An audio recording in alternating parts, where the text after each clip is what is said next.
किस्से क्रांतिकारियों के जिन्होंने इंकलाब के शोलों को बुझने नहीं दिया।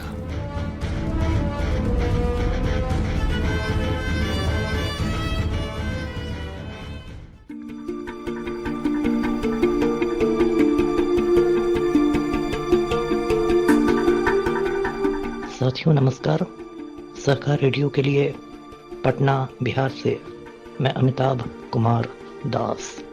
आज मैं आपको एक बहादुर महिला क्रांतिकारी की कहानी सुनाने जा रहा हूं, जिनका नाम है रोजा लग्जमबर्ग। और ये महान क्रांतिकारी सिर्फ 47 बरस की उम्र में अपने उसूलों के लिए लड़ती हुई शहीद हो गई थी। रोजा लग्जमबर्ग का जन्म 1871 में पोलैंड में हुआ था। उन दिनों पोलैंड एक अलग देश नहीं था और रूसी साम्राज्य का एक हिस्सा हुआ करता था। रोजा लग्जमबर्ग का जन्म एक यहूदी परिवार में हुआ था और वे 5 भाई बहनों में सबसे छोटी थी। हाई स्कूल तक आते आते रोजा लग्जमबर्ग के ख्यालात इनकलाबी हो गए थे। वे क्रांतिकारी विचारों की बन गई थीं और ऐसा लगने लगा था कि जल्दी ही उनकी गिरफ्तारी हो जाएगी। तो रोजा लग्जमबर्ग पोलैंड से भागकर स्विट्जरलैंड पहुंच गई और स्विट्जरलैंड के ज्यूरिख नाम के शहर में उन्होंने तालीम हासिल की और पॉलिटिकल इकोनॉमी में उन्होंने डिग्री ले ली। इसके बाद रोजा लग्जमबर्ग जर्मनी आई और जर्मन नागरिक बन गई। रोजा लग्जमबर्ग ने जर्मनी में सोशल डेमोक्रेटिक पार्टी की गतिविधियों में हिस्सा लेना शुरू किया। 1914 तक आते आते जर्मनी पर और पूरे यूरोप पर पहले विश्व युद्ध के बादल मंडराने लगे थे। जर्मनी का राजा, जिसे कैसर कहते थे, वो जर्मनी को युद्ध की ओर धकेलना चाहता था। साथियों, आप जानते हैं ये तानाशाहों का एक पुराना हथकंडा है कि जब तानाशाहों की गद्दी डोलती है तो वे देश को युद्ध की ओर झोंक देते हैं। कैसर भी ऐसा ही करना चाहता था और इस मुद्दे पर लगभग पूरा जर्मनी उसके साथ हो गया था। जब जर्मनी के संसद में मतदान हुआ तो रोजा लग्जमबर्ग अकेली सांसद थी जिसने युद्ध के खिलाफ मतदान किया, युद्ध के खिलाफ वोट दिया। इससे उनकी अपनी पार्टी सोशल डेमोक्रेटिक पार्टी से भी मतभेद हो गए और रोजा लग्जमबर्ग ने अपने एक साथी कार्ल लिबकनेक्ट के साथ मिलकर एक नए संगठन स्पार्टाकस लीग की स्थापना की।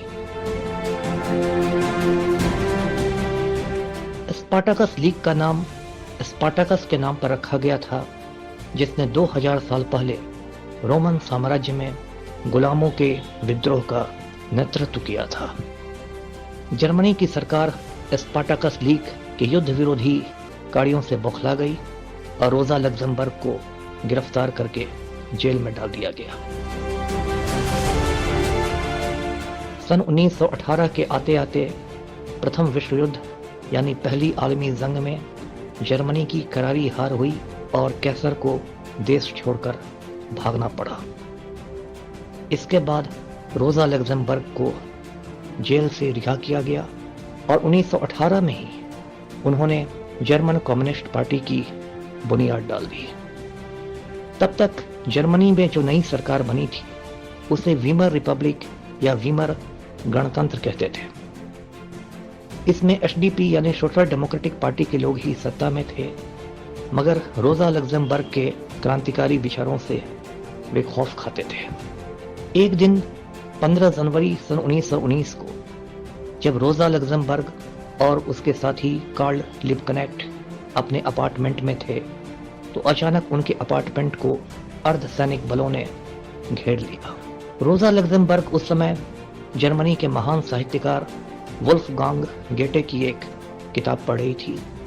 रोजा लग्जमबर्ग को किताबों का बहुत शौक था और उन्हें ऐसा लगा कि उन्हें गिरफ्तार करके लोग जेल ले जाएंगे और इसलिए रोजा लग्जमबर्ग ने पूरे एक सूटकेस में किताबें भर ली और वो जेल जाने के लिए तैयार हो गई। लेकिन रोजा लग्जमबर्ग के दुश्मन बहुत खौफनाक इरादों से आए थे। उन्होंने रोजा लग्जमबर्ग को जेल न ले जाकर यातनाएं दी और फिर उनके सर में गोली मार दी गई।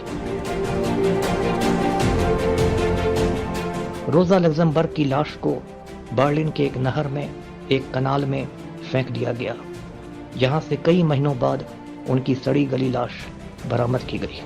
उनके साथ ही कार्ल लिबकनेक्ट के भी सर में गोली मार दी गई और एक झील में उनकी लाश को फेंक दिया गया। जिस समय रोजा लग्जमबर्ग शहीद हुई उस समय उनकी उम्र महज 47 बरस थी और वो जर्मनी की चोटी के कम्युनिस्ट नेताओं में गिनी जाती थी। सोवियत संघ के महान क्रांतिकारी नेता लेनिन भी उनके मित्रों में से थे और लेनिन उन्हें प्यार से रेड रोजा यानी लाल रोजा कहकर बुलाते थे। इतिहासकारों का ऐसा मानना है कि रोजा लग्जमबर्ग की हत्या से पूरी दुनिया की ही तस्वीर बदल गई, क्योंकि उसके बाद जर्मनी में अमन चैन की बात कहने वाले लोग खत्म हो गए और कुछ सालों बाद जर्मनी में एडोल्फ हिटलर का उदय हुआ, नाजियों का उदय हुआ और रोजा लग्जमबर्ग के बहुत सारे दुश्मन एडोल्फ हिटलर के साथ जा मिले। जैसा कि आप जानते हैं साथियों, हिटलर ने जर्मनी को दूसरे विश्व युद्ध यानी दूसरी आलमी जंग में झोंक दिया, जिसमें लाखों करोड़ों लोग मारे गए और पूरी दुनिया तबाह हो गई। साथियों, रोजा लग्जमबर्ग से जुड़ी एक दिलचस्प बात और है। रोजा लग्जमबर्ग शहीद तो हो गई, मगर पूरी दुनिया में जितने भी तरक्की पसंद लोग हैं वे सब की नायिका बन गई। उनकी शहादत के बाद तरक्की पसंद लोगों में एक चलन शुरू हो गया कि यदि उनके परिवार में किसी बिटिया का जन्म होता था, कोई नन्ही परी आती थी, तो उस छोटी सी बच्ची का नाम लोग रोजा रख देते थे। हमारे हिंदुस्तान में भी एक बहुत बड़े कम्युनिस्ट नेता हुए, श्रीपद अमृत डांगे। उनके घर जब बिटिया आई तो अमृत डांगे ने उस बिटिया का नाम रोजा रख दिया। आगे चलकर वो रोजा देशपांडे के नाम से हिंदुस्तान की बहुत बड़ी कम्युनिस्ट नेता बनी। साथियों, यदि आपके परिवार में आपके आसपास कोई ऐसी ही नन्ही बच्ची है तो आपको मेरा सुझाव है कि उस महान क्रांतिकारी रोजा लग्जमबर्ग के नाम पर उस बच्ची का नाम भी रोजा रख दीजिए। ये एक छोटा सा खूबसूरत नाम है और एक महान क्रांतिकारी की याद आपको हमेशा दिलाएगा। तो ये थी रोजा लग्जमबर्ग की कहानी। उस महान क्रांतिकारी को हमारा क्रांतिकारी सलाम। अगले शुक्रवार को फिर किसी क्रांतिकारी की कहानी के साथ मैं हाजिर होऊंगा। तब तक अमिताभ कुमार दास को आज्ञा दीजिए। नमस्कार।